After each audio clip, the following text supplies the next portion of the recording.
Good evening. My name is Kristen Mazza, and I am the Executive Director of the Ebby House, but I also get to be Executive Director of our Senior Independent Living. So I get to work with 18-year-olds up to my oldest senior resident is 100.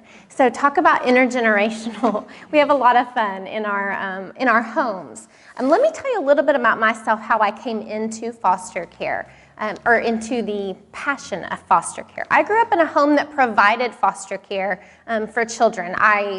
My parents, I was the biological child, but we always had extra kids in our house. It was just kind of what we did. We usually had babies. My parents kind of had this general rule that we wouldn't have a child older than my youngest sibling.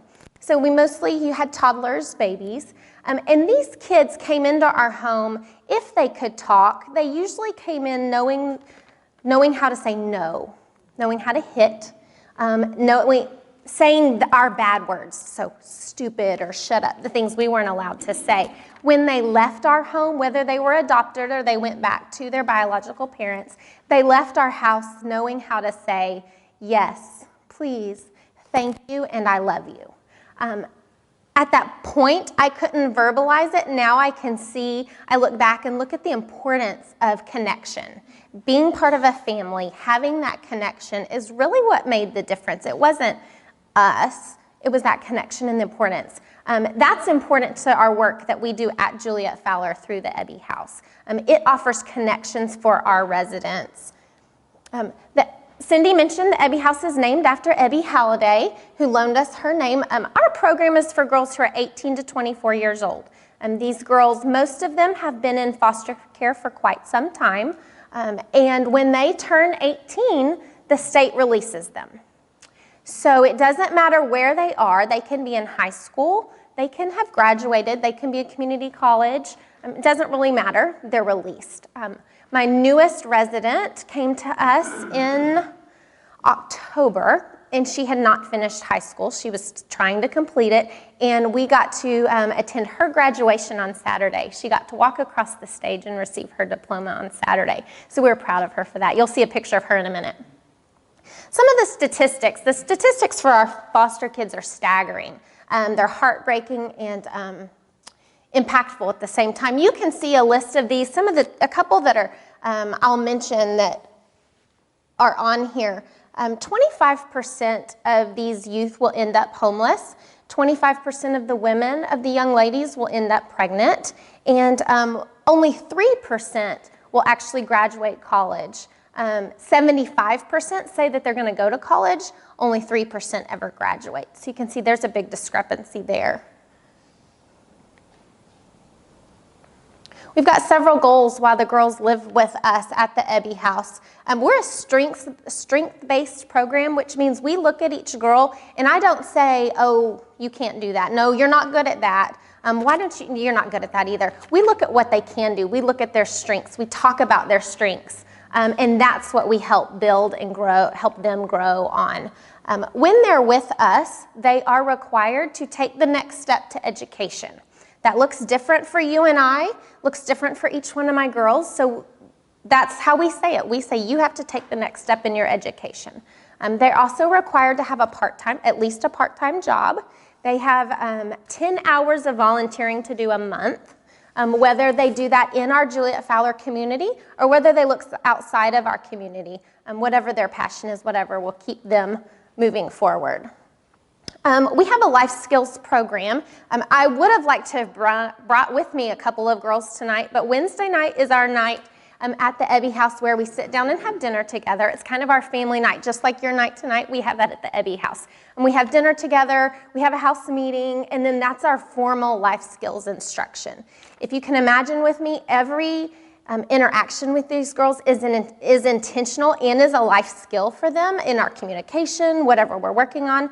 But Wednesday nights, we have a formal class. So it may look like financial literacy, or right now they're going through a class with Career Builder, the corporation, and they're working on job readiness, resumes, interviews, how to dress for success, that kind of thing. We work on cooking and in reading a recipe and shopping for the recipe. We work on comparison shopping, accessing resources. They don't know if my electricity is turned off when I have my own apartment, who do I call?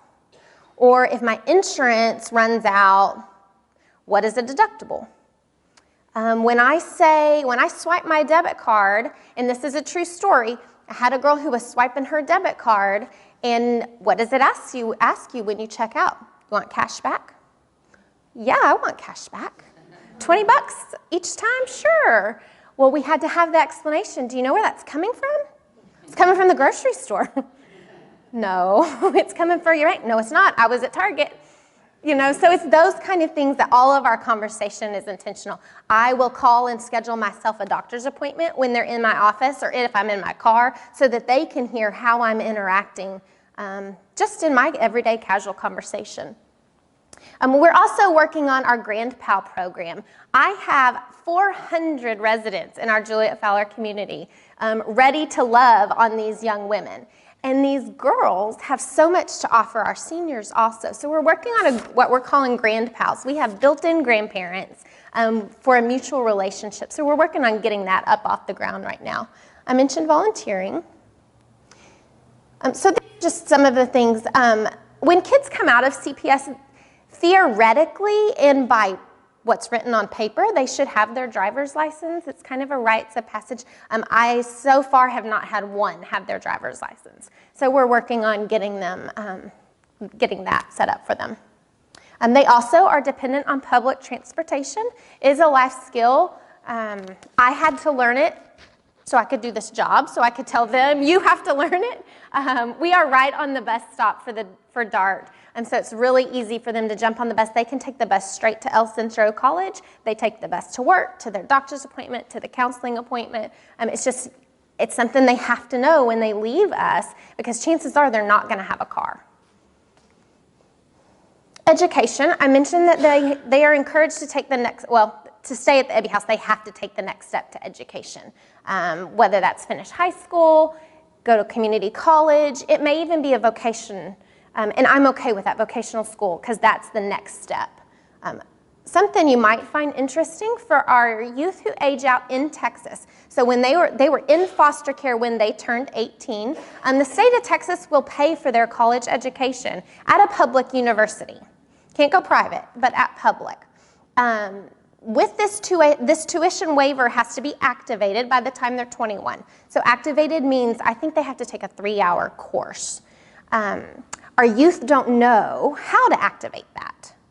And if it's not activated by the time they're 21, they lose it. So our goal is to activate that waiver, and then they can come to me and say, Kristen, college isn't for me. And I'll say, okay, what route do you want to go? What's your path? Because when you're 40 and you decide you want to go back to school, that waiver's still good if we've activated it. So you'll thank me one day when you have free college tuition. And that is for undergrad, any master's, any doctor, any post-grad work. Here's some of the things I mentioned, the life skills program. These are some of the things we work on. Communication, relationships, health. We talk a lot about our health, way to take care of ourselves. Just some of the topics we've touched on. There's Ebony. Ebony graduated high school on Saturday. You can tell by her smile she was thrilled. What I think is fun is she finished her classes in December. Then we went on, holiday break, walked on Saturday, but she'd actually already started her college courses last week. So to come to the Ebby House, program eligibility, you have to be between the ages of 18 and 24. We do not accept young women who are pregnant. If you are pregnant or become pregnant while you're with me, I'm going to refer you to another program. We work closely with 1 or 2 other programs who accept young women, unwed mothers, and so that's what I'm going to do with that. You're coming in voluntarily. Foster care, if you're in CPS, it's not volunteer. You are placed there, you're told how to do it, you're told what to do. When you come to us, you want to be here. It's a privilege to be with us. You don't have to be here, which means you have to be willing to work. We don't accept anybody who's been convicted of a sexual crime. We don't take violent crimes because we live in a community, so I have to keep everybody safe. You also have to be willing to manage any challenges, medical or mental.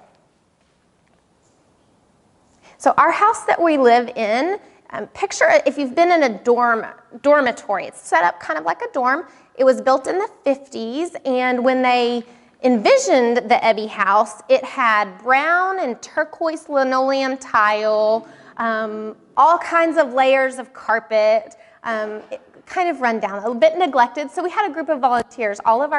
We are supported by volunteers, people just like you, who help keep us running. So these are some of our volunteers who lovingly painted walls. And this is what our rooms look like. It's 2 to a room. I have 8 rooms with 2 beds in it, and they share a bathroom, so kind of like a suite. So much like a dormitory. Each bed has a quilt, and these quilts, the bedding, everything you see here, when a girl graduates from our program, she will get to take that as kind of her starter set. It's become hers while she lives with me, so it will go on with her. These young ladies can stay with us for up to 24 months. Here's our downstairs living room. The girls are welcome to bring friends, guests, family members, whomever, over to the house and remain downstairs.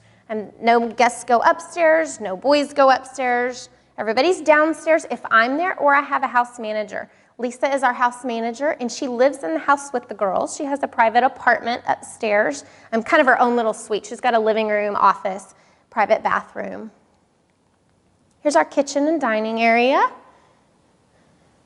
Our kitchen has kind of become like probably many of your kitchens, kind of become the heart of the home. When company's over or we tend to gather in the kitchen. The girls have an upstairs living room. This is that area. I call this their pajama room. I don't care what they look like if they're upstairs, but when you're downstairs, you come dressed and ready and presentable. A bathroom. These are some of the girls on one of our mentor projects. This is an organization called Make Do, and we work really hard at not pairing the girls with a mentor, not doing a one-on-one, because I don't want to force a relationship. We've taken more of a group concept, and we do activities maybe around a table or games that kind of level the playing field so that relationships can happen naturally. And this is one of those projects that they were working on. Leave you with one statistic. 60% of our foster youth will end up homeless, incarcerated, or will die within 1 year of leaving foster care. To date, 75% of the girls who have come to me from being homeless. And you can change that statistic. You can change that statistic by being foster parents, by working with groups such as the Ebby House or others. There are others, and we're all working toward the same goal. This has kind of become a theme at the Ebby House. Girls with dreams become women with vision. This is painted on our staircase as you go upstairs. We're an intergenerational community. So this is one family's generations of hands that love, hands that work. And we thank you. I've got one video I'd like you to see. It's kind of an interview process of myself and one of our residents who's been with us a year and a half now. And she's on her way to graduating our program, and she wants to go to UNT when she leaves the Ebby House. I grew up in a home that provided foster care for many children over the years of my childhood. It was them and our work with different case managers that led me to always want to get into social work, be a social worker. So I went back to TWU and had 2 long years of school and graduated in May with a social work degree. And so we spent some time praying that God would be obvious in the doors that I needed to step through. He opened a pretty big one, pretty obvious one for me at Juliet Fowler Communities. I took the leap of faith. I stepped through because it was so obviously an open door and sent by God. Juliet Fowler Communities has been around in East Dallas for almost 125 years now. They serve a full continuum of care. We're an intergenerational community. Our president had heard about the need, heard a speaker talk about the need in the Dallas area for youth aging out of foster care. So when they turn 18, they are released from foster care, released from the state being their parents, and sent to the street if they don't have anywhere else to go, which many of them don't. The Ebby House is a home in East Dallas that is set up to sleep up to 16 young women, ages 18 to 24, as they've aged out of foster care. We are there to offer support in life. We're there to do life with these young women, help them in their next step to education, learn the life skills that it takes to be independent. All those things that we need to know to live independently is what we're going to work on in their 12 to 24 month stay at the Ebby House. Several of the girls who've participated in our program have all been homeless at some point. They come from different walks of life, different backgrounds, different stories, but they've all come from CPS. They aged out at age 18. Foster care was really hard for me because I had to depend on people that I didn't know, and I was forced to depend on those people. And it's scary being 18 years old and alone in Dallas. I was homeless for 2 months. They come in and there is an innate desire to be accepted by a biological mom, biological dad, no matter how broken they are. You're becoming a young lady, and that's the most, I think, when you need your mother, and you don't have that. The girls have shared that what makes the Ebby House different is the unconditional love, the idea that we're going to be there no matter what. What I found in the Ebby House with Lisa and Kristen is that they came with open arms. You know, there were people there for you that wanted to care for you and wanted to help you. I definitely feel more security than I have before. Some of the things that they've mentioned that they now are appreciative of the Ebby House are they've mentioned that we have unconditional love, that we do not judge them. They now have support from the house manager and myself. Now they don't have to worry about a roof over their head. They don't have to worry about where they're sleeping that night. And they've all expressed how nice it feels to not have to worry about what they're going to eat that day. Basic needs are met. Having a roof over your head, being promised that you're going to have food, having a bed to sleep in, clean clothes. The girls have now bonded. They've bonded with each other, and they've bonded with Lisa and I. We go shopping and we hang out together. They act like sisters. They argue like sisters. They tease like sisters. It's a good feeling to watch them. I haven't laughed in a long time, and I feel like when I'm here, I tend to laugh a lot. There's much laughter at the Ebby House, and I think that's probably one of my favorite things right now is to hear these girls who've been through so much, but to hear them laugh, it's priceless.